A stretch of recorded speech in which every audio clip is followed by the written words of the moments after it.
hits us. The technology is available today so that when the Earth is in fact threatened by an asteroid, we can move it out of the way so that it doesn't hit the Earth.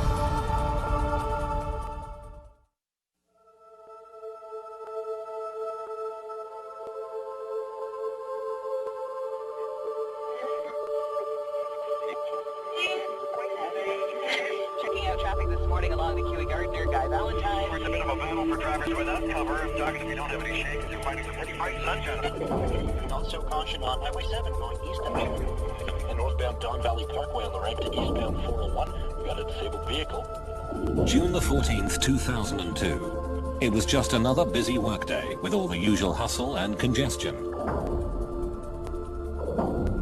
With all the close calls and near misses that people all over the world have come to accept as the normal level of risk in everyday life. But on that day, high overhead and behind the sun, what no one saw coming, what no telescope on Earth was able to see against the blinding light, was an asteroid big enough to destroy an entire city. From behind the sun, asteroid 2002 MN came hurtling towards Earth, faster than a speeding bullet. It shot past, less than a third the distance to the moon, and nobody saw it, until 3 days later, when the rock emerged from Earth's shadow into the night sky, going away. It looks like the Earth just dodged a bullet. Actually, it was an asteroid. Scientists say it blew by last week, at a distance they describe as a close shave. The airline industry would call this a near miss. Scientists who study asteroids and comets called it a problem. The threat of asteroid impacts on the Earth is very real. We know that throughout history this has happened.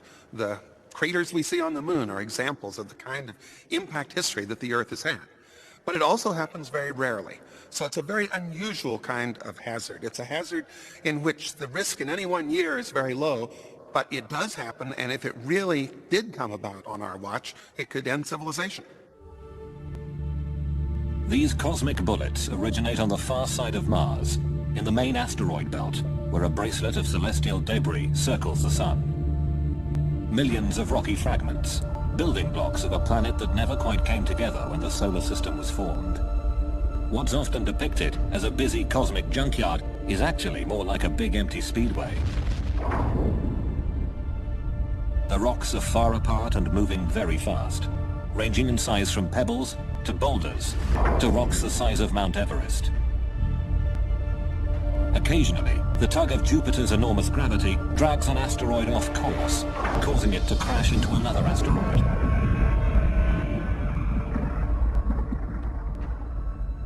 Some veer away into new orbits that cross the paths of Mars, Earth, Venus or Mercury. Another ring of debris called the Oort cloud is the source of most comets, which are big, rocky ice balls that orbit the Sun and cross the paths of the inner planets. All the inner planets and our moon bear the scars of numerous asteroid and comet impacts.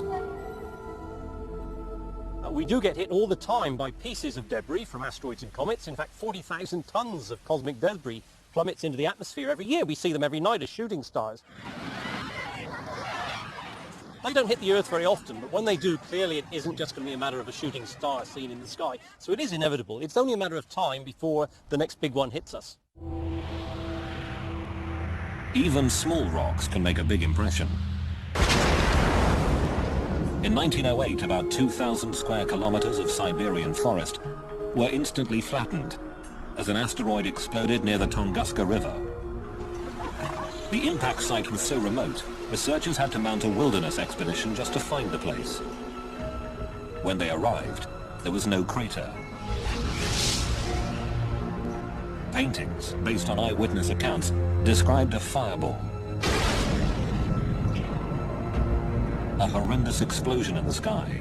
It didn't actually come crashing down to the ground. It exploded maybe 5 to 10 kilometers up in the atmosphere.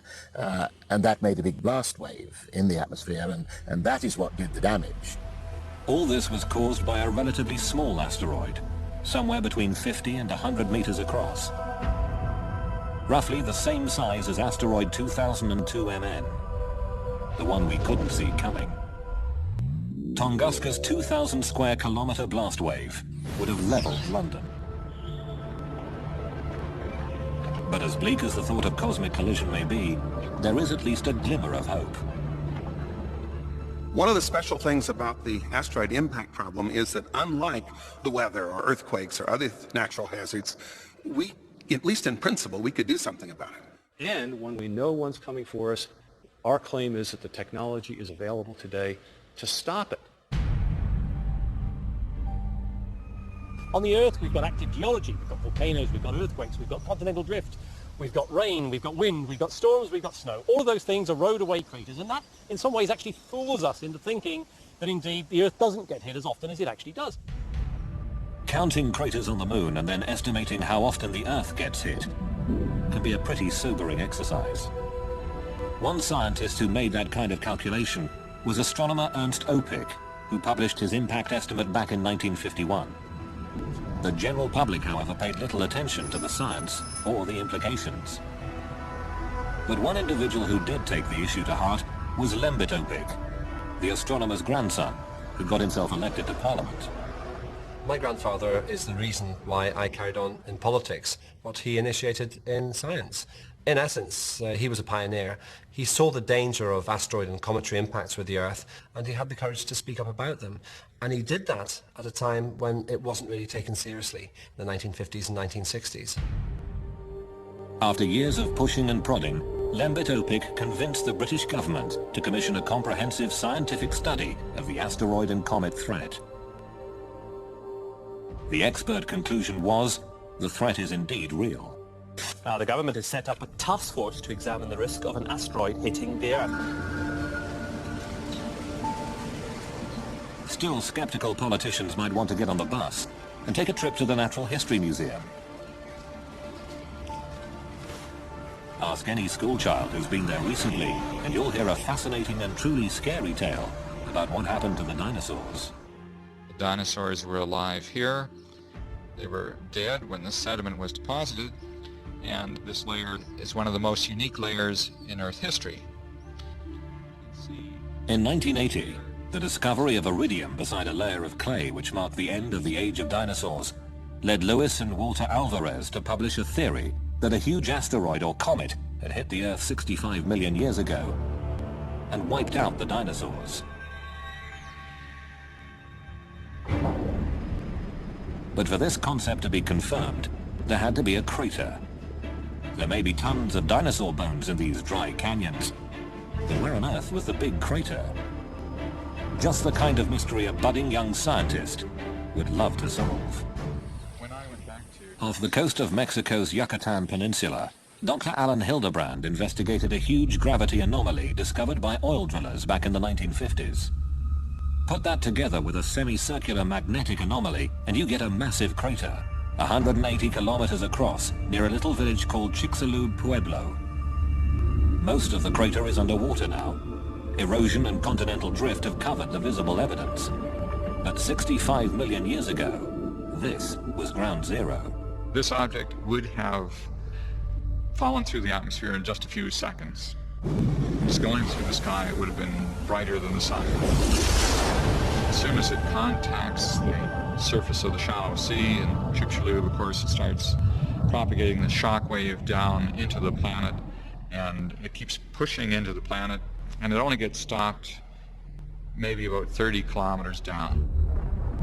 The pressure wave would have traveled around the entire planet in the atmosphere. You could have heard the impact on the other side of the planet.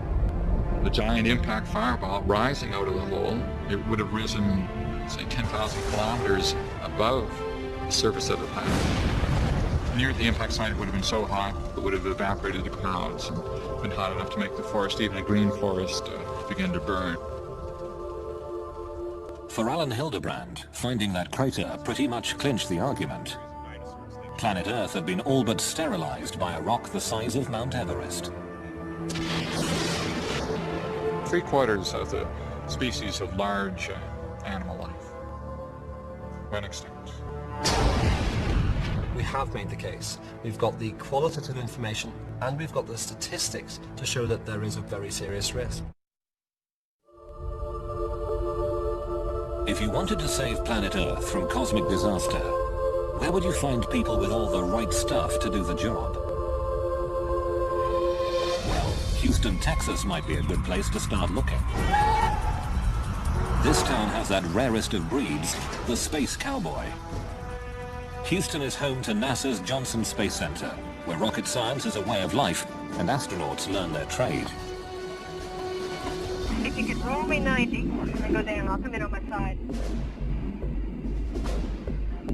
Behind a swimming pool big enough to swallow an apartment block, you'll find a small research lab, where the rocket engine of the future is being built and bench tested.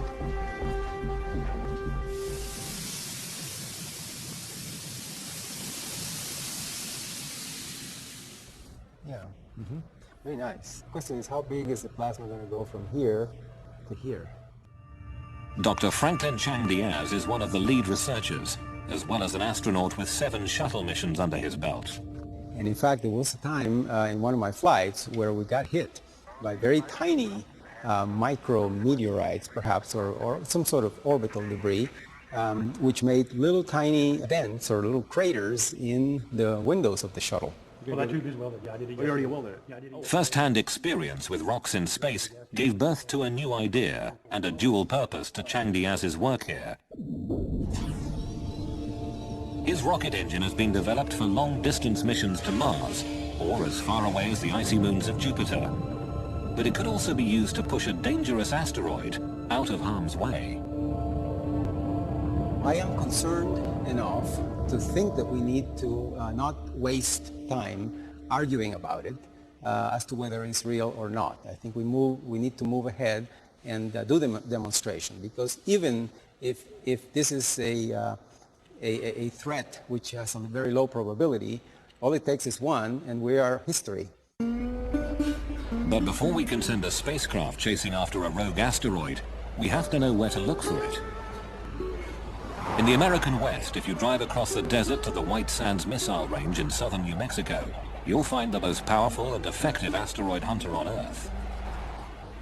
Scientists here have tested everything from rockets to the very first atomic bomb.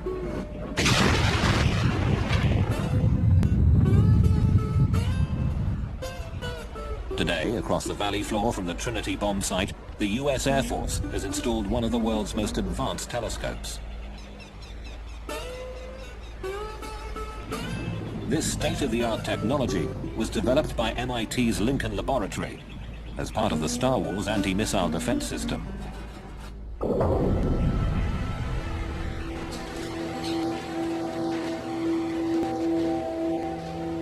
These may not be the world's biggest telescopes, but they clearly are the best when it comes to finding deadly rocks in space.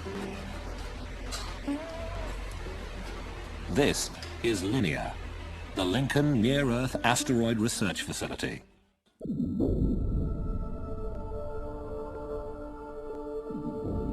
On a given night when we scan the sky with this, we'll find perhaps 10 to 12,000 moving objects in the sky. Now, most of those are main belt asteroids and as such don't represent any danger to Earth. But on the other hand, something like half of those will be brand new discoveries, and buried in there will be 1 or 2 near-Earth objects. Because the Earth rotates, the sky is always moving overhead. To get a clear picture of an asteroid, you have to make the sky stop moving. And you do that with a telescope that can track or follow the stars. This way, you can take time-lapse pictures that isolate the blur of fast-moving asteroids against a crystal-clear sky. It then records these pictures like a TV camera on a computer chip that has 20 times more detail than the picture you're now watching. The linear computer deletes previously known stars and planets, leaving a less cluttered time-lapse sequence of the new discoveries. At the end of each night shift, Linear's thousands of new discoveries are emailed to the International Astronomical Union's Minor Planet Center at Harvard University. A team of only 3 scientists must cope with the avalanche of new sightings, searching for potentially hazardous asteroids or comets. Computers make a rough calculation of an asteroid's orbit, but it's up to Brian Marsden to estimate the level of risk. They may be reporting 50 or 60,000 observations from one night, and it takes a while to get through that. But so we look first at the fast movers and see if there's anything interesting there. Which is equal to sine delta. We do sometimes get close to 70 or 80,000 observations a day, almost 1 per second. There are some days when we effectively have 1 observation per second. Even with fast computers, Marsden's team can make only a preliminary calculation of each asteroid's orbit. 5 shots in one night cover only a tiny segment of an asteroid's orbital path. You can't solve for the orbit completely from that, but the fact that you're seeing motion over a half an hour or an hour, something like that, does allow us to get a partial solution for the orbit. Refining the orbit gets complicated. When 2002 MN shot past, its trajectory was warped by Earth gravity, and scientists at NASA's Jet Propulsion Laboratory in Pasadena, California, had to add that to their calculations. Here's an animation I put together of the asteroid last year, which was discovered after it passed by the Earth. An elite team of mathematicians and celestial mechanics is now working full-time on a computerized warning system. Our orbit animation, you can see how when it returns out to the asteroid belt, the close approach to the Earth has changed its orbit, and it's no longer returning to the same place it started. Because 2002 MN will circle around the Sun and come past us again, the NASA Orbital Mechanics team will have to adjust the calculation in order to know whether it will ever pose a danger to Earth at some point in the future. So here we've zoomed in on the Earth-Moon system and we're looking down. You can see how close it came to the Earth. It went over the top, and how you can actually even see the bend in the trajectory. So it's a great example of how a close approach to the Earth, or in fact any planet, can be used to, or can change, significantly change in orbit.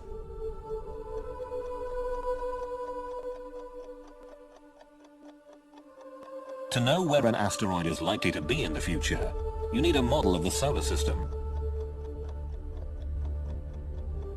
Mechanical models that show the relative motions of the Sun and planets have been around since the early 18th century. They're called orreries. What the celestial mechanics at NASA had to do was create a new digital model. One that includes the gravitational attractions of all the planets and the Sun, and all the other forces that can affect where an asteroid might go. You just compute what forces are acting on this particular asteroid from all the planets and many of the minor planets in the solar system, and then we can actually trace the motion of that object around the solar system for hundreds of years. For scientists, the acid test of their mathematics came when a strange new comet raced toward Jupiter. A stream of cosmic bullets that would shock and amaze millions here on Earth.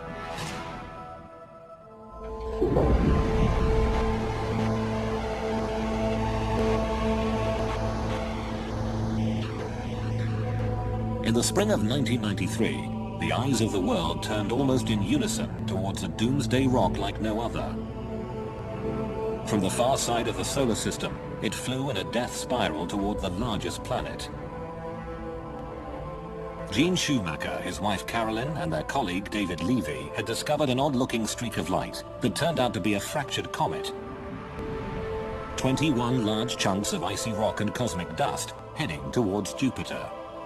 We knew we had something very unusual. It was so unusual we were a little unsure just what we were dealing with. NASA asked Paul Chodas and his team to calculate the orbit and predict whether this new comet would actually hit Jupiter. And it started off at some 60%, and before long it was 90%, and this was a year before impacts. As the impacts approached, we continued to predict not just the impact probability, which went very high, but where and when the comet fragments would hit the planet. And it was a prediction months in advance, and as we got closer and closer to the impacts, I kept wondering, well, is the math right? Will this actually happen the way it was predicted? A giant comet is on a collision course with Jupiter. Everybody on Earth who was paying any attention wanted to see if the comet would actually hit Jupiter. And we have liftoff. Liftoff of the Space Shuttle Endeavour on an ambitious mission to service the Hubble Space Telescope. NASA's Hubble Space Telescope set its sights on the planet, and the pictures of what happened next were truly stunning.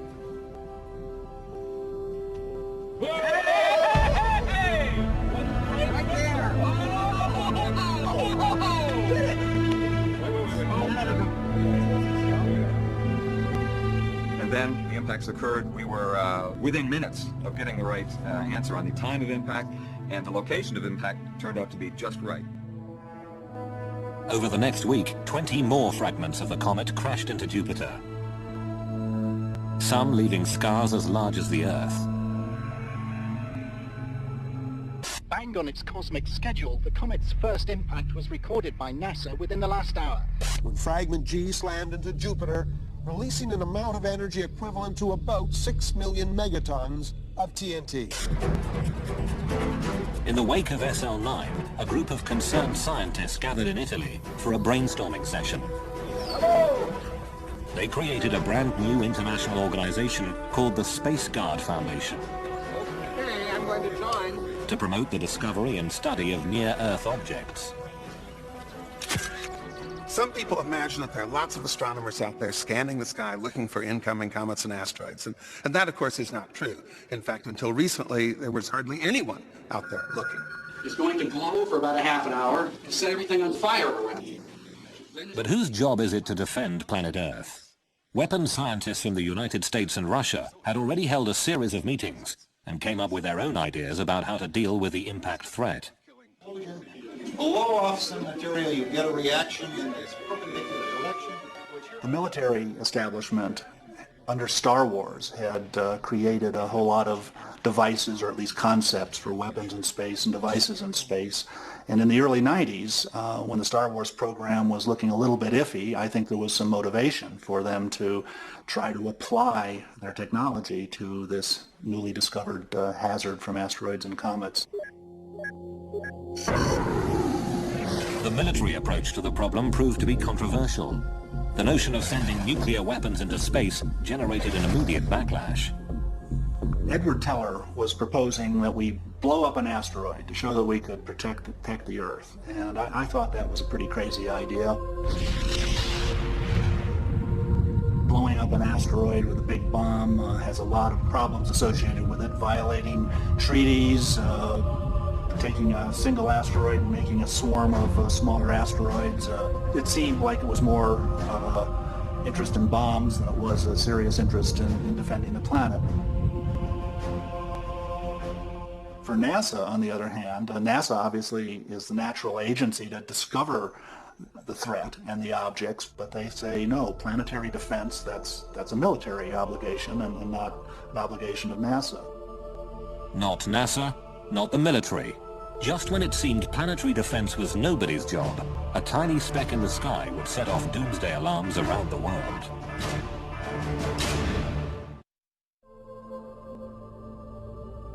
On a winter's night, the 6th of December 1997, a dim streak of light moving through the constellation Cancer was captured by a telescope in the Arizona desert.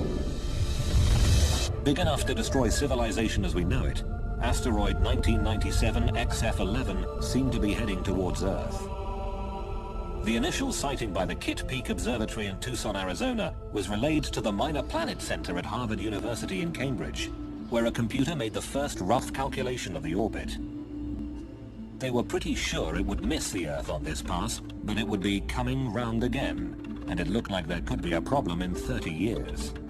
There were indications of close approach to the Earth in 2028. That was about 45,000 kilometers, which really was rather close. With only a handful of sightings, the orbit calculation remained very rough. It was hard to tell where this rock was going. So Brian Marsden posted a bulletin asking astronomers around the world for more observations before the rock became too faint to see. I was saying, hey, get your big telescopes onto this. On the one hand, we're only going to be able to observe it for another month or so. We want to improve the orbit calculation and find out exactly how close it is coming. But one line in the bulletin said that the chance of a collision was small, but it was not entirely out of the question. Within hours of the website posting, reporters discovered XF11, and Doomsday headlines screamed around the world. Because a close approach in 2028 would put the asteroid nearest to Europe, London newspapers focused on the exact moment life on Earth might possibly end. Pictures of it on the internet show it as a tiny moving blob. Scientists have calculated its path in the year 2028. Watch very carefully. September, October the 28th, the two coalesce. But at NASA's Jet Propulsion Laboratory in California, the orbital dynamics team thought there must be some mistake. To my great surprise, when we ran our software, it said that the probability of impact of this particular asteroid in 30 years was essentially zero. As it turned out, the end-of-the-world asteroid would miss the Earth. That big rock in space posed no threat after all. A frantic hunt through the archives at NASA had turned up photographs of XF11 taken 8 years earlier. And as soon as those were placed into the orbit determination process, they confirmed the fact that there was no chance that it could hit the Earth in 30 years. The public at large was not understanding uncertainty in this. They wanted an immediate answer. Is it going to hit us or not? But people were paying attention. One side effect of the false alarm was that public and political awareness of the threat had been raised. 2 months after XF11, new hearings were held in Washington and NASA was told to speed up the science of asteroid detection. Finally, it seemed, there was a political will to do something.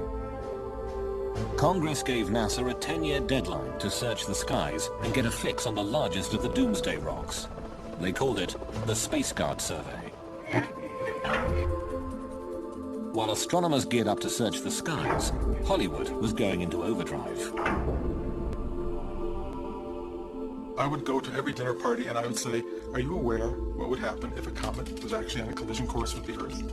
Oscar-winning screenwriter Bruce Joel Rubin was hard at work on the remake of a sci-fi classic. The new film, called Deep Impact, would be a Steven Spielberg production. High on a mountaintop, an army of scientists work desperately to build this giant rocket, this modern Noah's Ark to carry a few picked survivors of our doomed civilization. I think the thing that was hardest for me was the realization that people would have to be chosen to survive. Let's take this ship away from them! Come on! Probably a very, very small percentage of human beings would be left on the Earth able to survive something of the intensity of the comet that hit and destroyed the dinosaurs.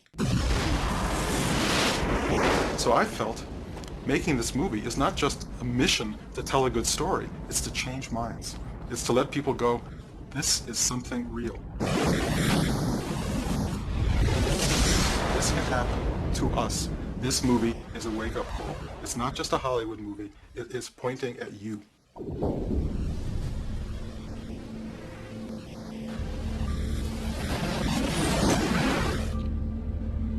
As Hollywood released Deep Impact, telling the world in no uncertain terms that cosmic collisions were no longer just a cosmic joke, real-life professional asteroid hunters were making movies of their own.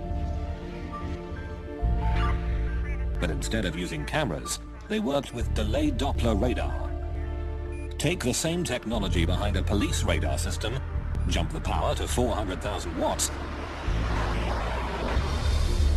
and you've got NASA's Deep Space Network, with huge multi-dish systems, like the Goldstone tracking station in California's Mojave Desert. This is the main room of the pedestal of DSS-14. The first time radar astronomer Stephen Ostro bounced a signal off a rock in space, a wobbling blot of pixelated data bounced back. What looks like digital gibberish spoke volumes to Steve Ostro. Radar really does three things at once. One, it works at long wavelengths, so you're sensitive to structure on large scales and metal concentration. The other is you can make pictures. And you can't do this from the ground in any other way. You make pictures of objects, and then we take a sequence of pictures, and we go through our computational process to produce the 3D models. That's the second thing. The third thing is that it makes very precise measurements of distance and speed. When the 1,000-foot radar dish at Arecibo in Puerto Rico bounced a beam off an asteroid called Castalia, the data was translated into a 3D computer model. The very first radar movie showed how Castellier spins and revealed that it was actually two massive chunks of rock held together by weak gravity. Every time they made the trip to Goldstone for a new radar target, Ostro and his team were like kids reaching into a box of chocolates. They never really knew just what they would find. Asteroid Cleopatra, shaped like a dog bone, was roughly the same size as the state of New Jersey and was made almost entirely of metal. Echoes from Asteroid Toutatis produced images of a rocky, cratered surface and a wobbling, tumbling spin. Every single one of these objects that we've made a shape model of is very different. This is Toutatis. From a telescopic smudge of light to a 3D shaped model, radar gave them physical details and the first clear idea of what asteroids are really like. In the year 2000, the radar movie crew developed a dark and mysterious new image, Asteroid 1950 DA, a big rock that gave everybody a bit of a shock. Once we got the radar data, we began the normal process of just seeing how far in the future we could predict this thing before the uncertainties in the orbit blur out.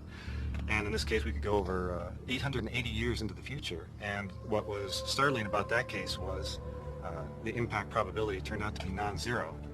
Non-zero means there is a chance this rock could hit us. On March the 16th, in the year 2880, 1950 DA will cross the Earth's orbit. Will it hit us? The odds? 1 in 300.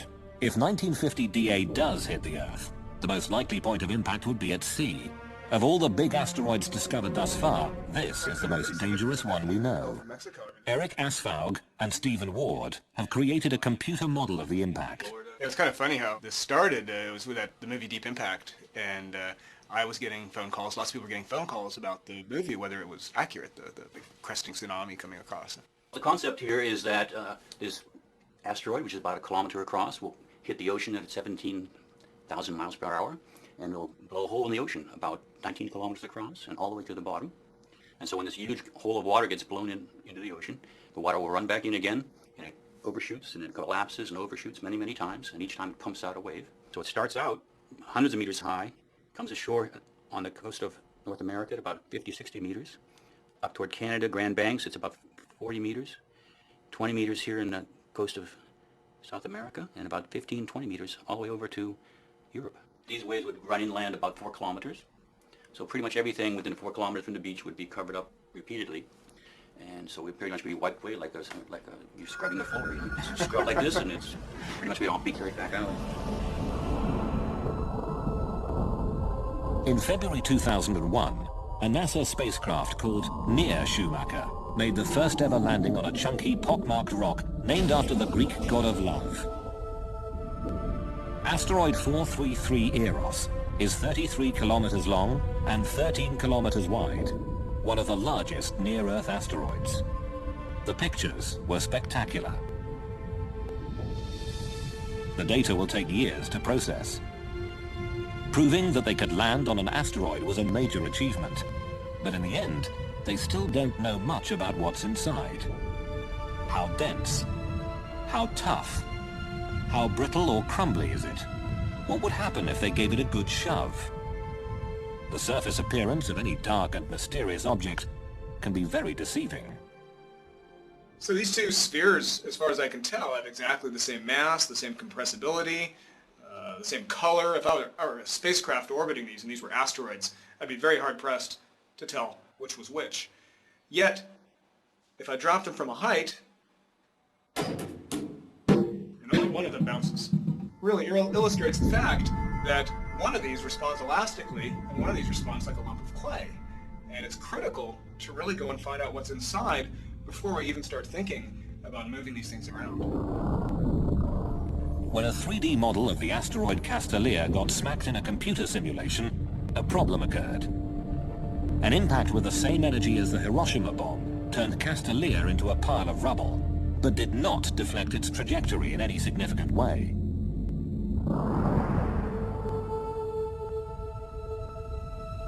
But there are other ways to apply force to deflecting an incoming asteroid.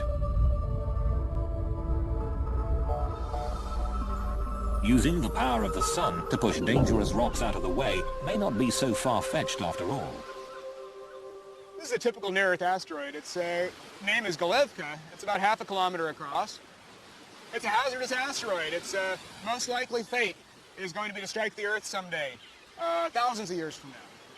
Modern-day researchers like Eric Asfaug say the idea of a giant orbital magnifying glass to burn space rocks could work. You create a vapor plume in one direction, and that starts the asteroid moving in the other.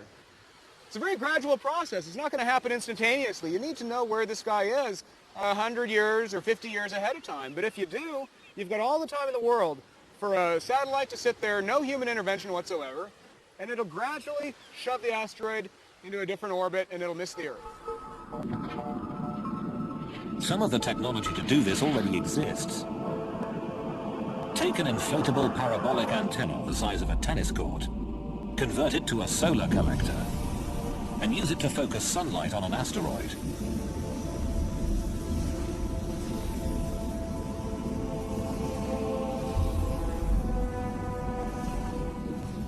The Russians have built and are testing a giant sail that captures the minute pressure of sunlight. Just attach the sail to an asteroid and let the rock hitch a ride to someplace else.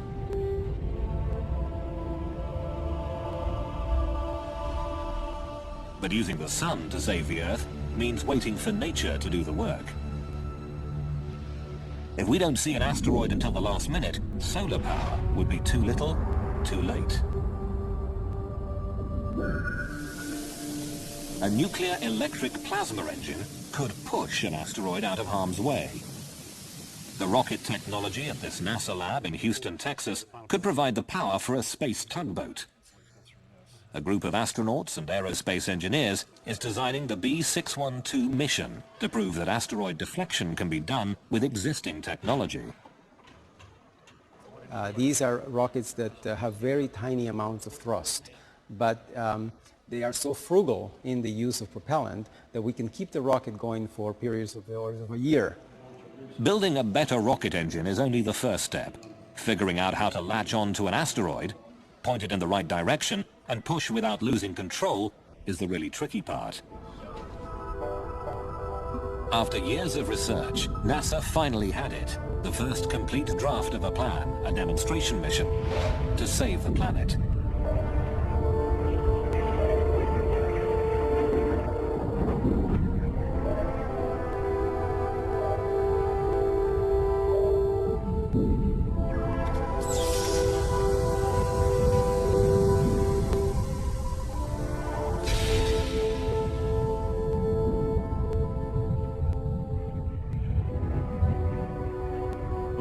The asteroid off the impact with the Earth 10 years later so that it misses the Earth, and not just miss it randomly, but miss it very precisely so that we don't simply pass on the problem to our grandchildren.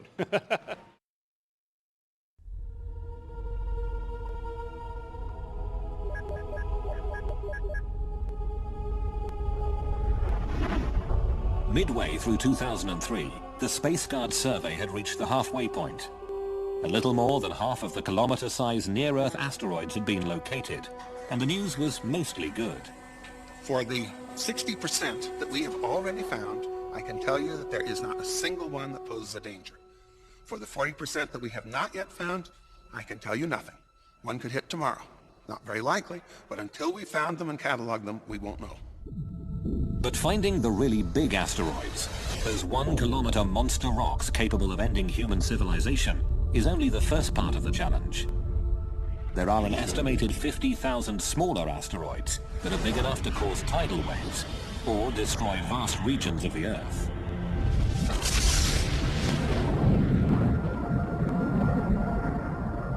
A 200-meter asteroid happens maybe once every 10,000 years, but that's like 600 megatons to 800 megatons exploding in one place. Recall the small 60-meter rock that exploded over Siberia in 1908?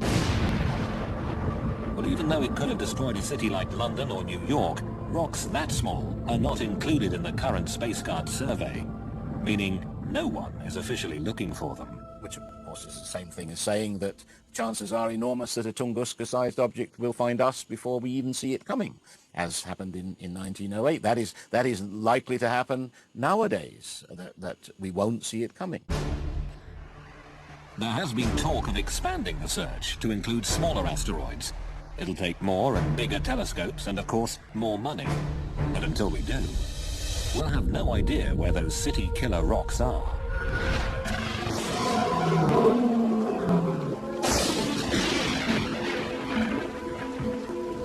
Evolution on Earth has proceeded in part because every so often a global catastrophe comes along, pushes the reset button, and new things happen.